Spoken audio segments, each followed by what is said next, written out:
Perpignan, en faisant du rangement, elle retrouve des ossements dans un seau à peinture.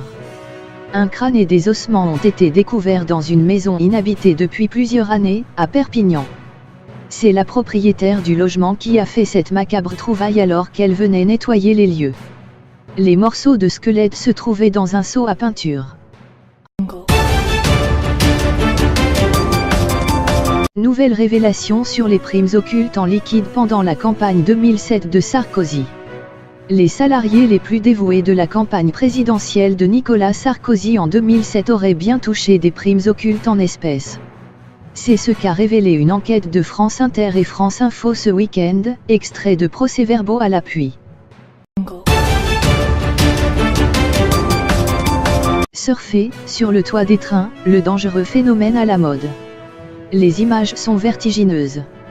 Caméra embarquée, les adolescents progressent de toit en toit sur les wagons du métro en mouvement, esquivant les lignes à haute tension ou l'entrée des tunnels.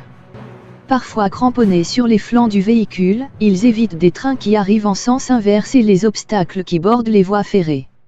Le tout sur des machines lancées à pleine vitesse.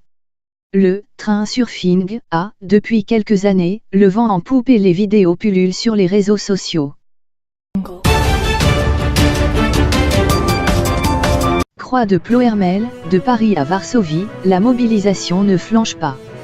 De Paris à Varsovie, en passant par les réseaux sociaux, la croix surplombant une statue de Jean-Paul II en Bretagne fait de nouveau polémique, depuis que la justice a ordonné son retrait au nom de la laïcité. Le gouvernement polonais tentera de sauver de la censure le monument de notre compatriote, et nous proposerons de le transférer en Pologne, a fait savoir samedi la première ministre conservatrice polonaise Beata Szydło. Notre grand compatriote, un grand Européen, est un symbole de l'Europe chrétienne unie, a-t-elle souligné en vilipendant le diktat du politiquement correct, et de la laïcisation de l'État, qui mène à terroriser la vie quotidienne des Européens.